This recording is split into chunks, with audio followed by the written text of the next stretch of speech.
ఈరోజు దేవుని వాగ్దానము.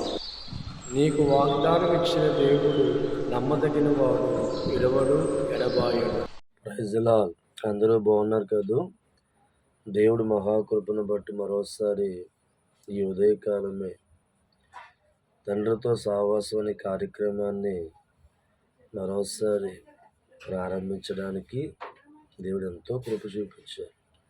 చిన్న ప్రార్థన చేసుకుందాం. పరిశుద్ధుడా, ప్రేమ కలిగిన తండ్రి, మీకు అనేకమైన స్తోత్రాలు. మరోసారి తండ్రితో సహవాసం అనే కార్యక్రమాన్ని ప్రారంభిస్తుండగా ప్రతి ఒక్కరిని ఆస్వాదించును గాక. అందరూ బాగున్నారు కదూ? చూడండి, దేవుడి యొక్క వాగ్దానాన్ని, దేవుడి యొక్క వాక్యాన్ని ధ్యానం చేసుకుందాం. కీర్తన గ్రంథం 119 అధ్యాయము 105 వచనాన్ని ధ్యానం చేసుకుంది. నీ వాక్యము నా పాదాలకు దీపము, నా త్రోవకు వెలుగై ఉన్నది. దేవుడు స్తోత్రం. నిజమేనండి, దేవుడు మాట మనిషి జీవితానికి వెలిగిస్తుంది. దేవుడి మాట చక్కని మార్గాన మనిషి నడిపిస్తుంది. అక్కడ దావీదు పలుకుతున్న, నీ వాక్యం నా పాదాలకు దీపమై ఉంది ప్రభువా. నేను ఎలా ముందుకెళ్ళాలో నాకు వెలుగు చూపించేదిగా నీ మాట నాకుంది తండ్రి అని తన జీవితంలో జరిగిన కార్యాన్ని తెలియపరుచుకుంటూ ఉన్నారు. ఈరోజు మనం ఎంతోమంది మాటలు ఆధారం చేసుకొని వెలుగొనుకొని భ్రమించి నడుపుతూ ఉంటాం. కానీ ఆ మాట మనిషి జీవితాన్ని చీకటిలోకి, అగాధంలోకి మరి దైవజన్మ గమనిస్తూ ఉంటే నడిపించేదిగా ఉంటుంది. కానీ దేవుడి యొక్క మాట, దేవుడి యొక్క వాక్కు మనం పరిశీలిస్తూ ఉంటే, గమనిస్తూ ఉంటే దైవజనమ నా త్రోవకు వెలుగై ఉన్నది. దేవుడు స్తోత్రం. దేవుడి మాట ఎప్పుడూ కూడా మనిషి జీవితానికి వెలుగు. అది ఎప్పుడూ కూడా మనిషిని చీకటిలోకి, చీకటి బంధకాల్లోకి నడిపించేదిగా ఉండదు. కానీ చక్కని త్రోవ చూపిస్తూ మనిషిని పరిశుద్ధంగా, నీతిమంతుడిగా నడిపించే మార్గంలోకి మరి ఆ త్రోవ తీసుకెళ్తూ ఉంది. దైవజనమ, ఒక్కసారి ఆలోచించి దేవుడి వాక్యాన్ని నీకు వెలుగుగా మార్చుకుంటున్నావా? ఆ వెలుగు దేవుడి వాక్యాన్ని నమ్ముతున్నావా?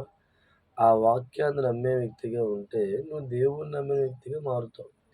దేవుడి వాక్యాన్ని అనుసరించే వ్యక్తిగా ఉంటే దేవుని అనుసరించే వ్యక్తిగా ఉంటావు. ఆ దేవుడు వాక్యం అనగా ఆ దేవుడు నీకు వెలుగుగా ఉండి మార్గాన్ని సరళం చేస్తూ ఉంటాడు.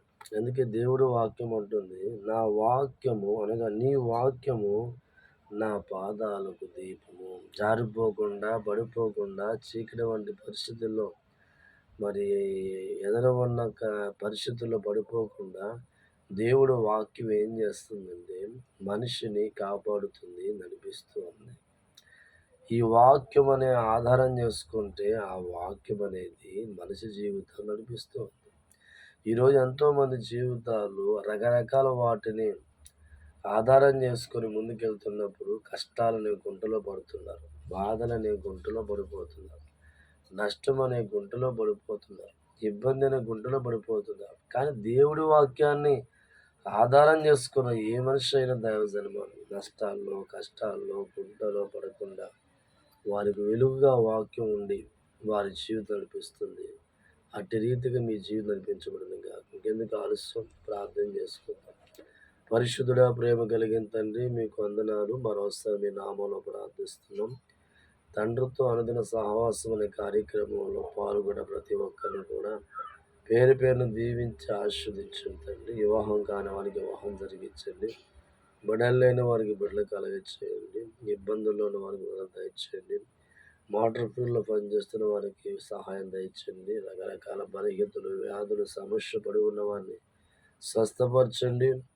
మరి ఇదిగో నాయన, మరి అనేకులు ఆసుపత్రిలో ఉన్నారు, వారందరూ స్వస్థ. ఈ రీతిగా ప్రతి ఒక్కరిని కూడా పేరు పేరున దీవించి ఆస్వాదించి నీ కృపలో బలపరచుమని యేసుక్రీస్తును నడుచున్నాం తండ్రి. ఆమేన్. Praise the lord.